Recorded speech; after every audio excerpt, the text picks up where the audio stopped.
Hey guys, what's up, Alex here. Today we are here with a new F1 2016 test. Today is the top speed test here in Monza. So basically what we're going to be doing with every single car is selecting the fastest preset setup here in Monza.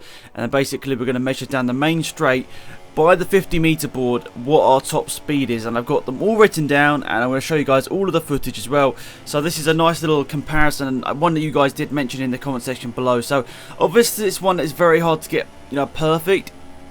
Obviously you're always going to get a slightly different run out of the final corner, and for all of them I tried to hit DRS as soon as possible after the activation point. So you can see here at the end of the straight the Mercedes hits 228 miles an hour, which is a pretty crazy top end speed obviously. So obviously we were going to go flat out into turn 1, so I was just measuring or using the 50-meter board as a measurement for when I stop it. Obviously it's going to be very hard to stop it exactly the same point because the cars are moving so fast that it's hard to pause it in the preview at a certain point. So it means that some are slightly, maybe a couple of centimeters different. But let's be honest, at the end of the day, a couple of centimeters isn't going to be the difference between 1 mile an hour and the next when you're already going pretty much flat out, like you're obviously pretty much at the top end of the speed. So now it's the Ferrari's turn down the main straight here in Monza. What sort of speed are we going to get down to turn 1? It's going to hit 227 miles an hour, which is 1 mile an hour slower than the Mercedes just got, obviously, down the main straight here in Monza. Honestly, I thought the Ferrari was going to be a little bit further back from the Mercedes. Obviously, the Ferrari would say is not the better engine, but at the end of the day, it's probably got a little bit less downforce, so at the end of the day, that is what's good for him. Right, final corner now, time for the Williams, which is the third best car, or sorry, not the third best car in the game, the third sort of team. We're just going through in order of the Constructors' Championship last year, as that's the easiest way for me to select. But DRS wide open once again down the main straight. I think this is a pretty cool test, to be fair, to see which car is actually fastest in a straight line. On the brakes, and Williams gets 229 miles an hour, which is incredible. Already saying, before we get into anywhere else, that was the equal fastest car on the game. So the Williams is incredibly fast in a straight line. Obviously it's losing a lot of time in the straights, however. Now, time for the Red Bull, obviously one we sort of know in the past not having great top end speed, one we know has great downforce, but in terms of top end speed it really does struggle. So now down the home straight here in Monza, DRS wide open here down the main straight. What is the top speed going to be as we head down to turn 1 on the 50-meter board? There we go, 218. That's a massive difference. It's 11 miles an hour slower than the Williams at the same point.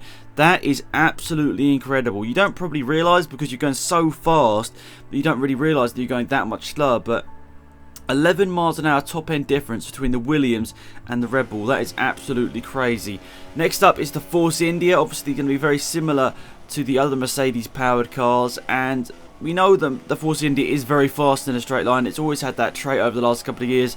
It's not just the engine, but also the way that the car's built, the way the car's set up is very, very good for top end speed. So down the main straight once again, you can see the Force India already above the Red Bull just after the start finish line, but under the 50-meter board it hits 229 miles an hour as well, which is the same as the Williams. So already I can announce to you guys that the fastest two cars in the game are the Force India and the Williams. They both hit 229 miles an hour down the main straight here in Italy. So next up was Renault, who I thought was honestly going to be the slowest car in a straight line by a long distance here. But as we go around the final corner here in Italy, obviously it's very hard to get the perfect run every single time out of that corner, so maybe results might be slightly different out of that.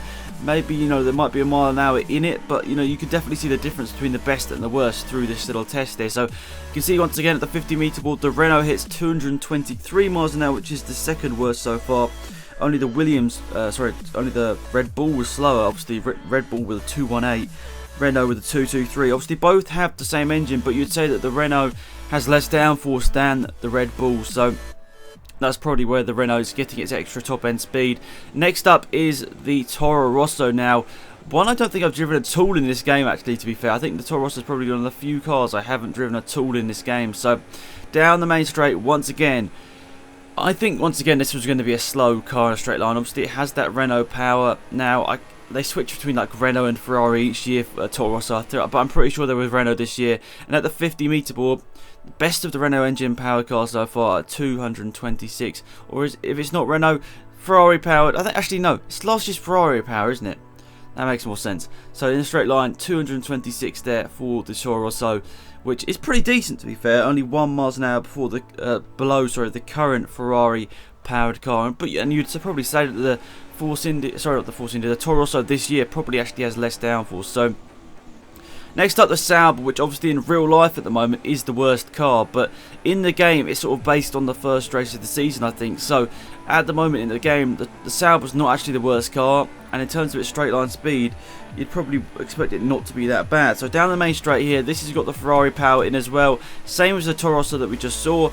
On at the 50 meter board, it's actually got 226 as well, which is exactly the same as the Toro Rosso we just saw there. So that is very interesting. Both Ferrari powered cars that aren't from Ferrari get 226 miles per hour in the speed test here in Monza. So very interesting. Next up is the Mclaren. I think you guys are expecting a terrible run down this main straight here, and I was thinking exactly the same here. So through the last corner here, obviously the Honda power in the back of this McLaren nowhere near as strong as the other engines on the grid right now, and obviously the car doesn't have a huge amount of downforce currently. So let's see what it does into turn 1. At the 50 meter board, it hits 220 miles an hour, so that is the second worst so far. Only Red Bull was slower in a straight line. Obviously Red Bull had 218 miles an hour, whilst McLaren just hit 220 right there. Next up, we have the Manor Racing team, who obviously this year have the McLaren power unit in the back of that car. So we're expecting much better things in the straight line for the Manor today.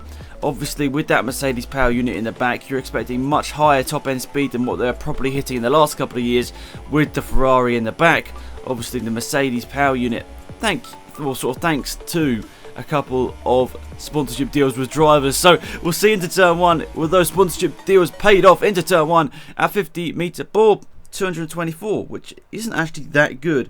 Only the Renault, McLaren and Red Bull was slower at the 50 meter board, which is kind of surprising. I thought the Manor would be ahead of a couple of the Ferrari powered cars, but obviously not the case. Maybe it didn't get a good enough run out of the final corner. I'm not too sure. But anyway, next and final car in the speed test here in Monza is the Haas. Obviously, it has got the Ferrari power in the back, basically swapping over from what the Manor had. Obviously, the Manor had the Ferrari last year. Probably Ferrari thinking they've got the extra spare engine, so they give it to the Haas team, obviously with many sort of deals with the Haas team. So let's see into turn 1 if that has worked out for them here. What is the top speed for the Haas at the 50 meter board? It's 226 miles an hour, which is only 1 mile an hour slower than the actual Ferrari team. So let's run through all of these guys. Who actually was the fastest? Who's the slowest? So in joint first position, it was Force India and Williams, both hitting 229 miles an hour here in Monza. Third position, I suppose you say, because you can't have two. Well, you have two first. So third position would be the Mercedes at 228. Fourth position was the Ferrari on 227. And there are 3 cars in 5th place with 226. That was the Toro Rosso, Sauber and the Haas. So that means in 8th place was the Manor on 224. 9th place was the Renault on 223. Then the McLaren came up second to last on 220, with the Red Bull with a really disappointing result there, finishing last place by 2 miles an hour. And if you take out the equation, the McLaren, the Red Bull was 5 miles an hour slower than the next car ahead of it, which is absolutely insane. So hopefully this was a nice little test, guys. I enjoyed doing it. It was nice to do something a little bit different here. Hopefully you guys enjoyed the video. Remember to leave a like on it if you did enjoy, and let me know in the comment section down below whether you'd like to see any more sort of videos like this in the future, anything you'd like to me to go out and test. Leave it in the comment section down below. But yeah, thanks for watching. Hopefully you guys enjoyed the video. Remember to leave a like if you enjoyed, subscribe if you're new. It's been Alex, I'm out of here. Goodbye. If you enjoyed, remember to leave a like on the video. It's always appreciated. It helps me out grow the channel, which is always awesome. And if you are new to the channel and indeed like the content, please hit the subscribe button. It really does show that you're liking the content I'm putting out. Of course, any feedback, any ideas, leave them in the comment section down below. If you're new, remember to go and follow me on Twitter as well. Loads of new stuff going up on there as well, including possible new video ideas and stuff you want to get involved in, maybe open lobbies. Leave it all there over on Twitter. But anyway, thank you for watching. Hopefully you enjoyed it. It's been AlexZAfRo out here. Goodbye.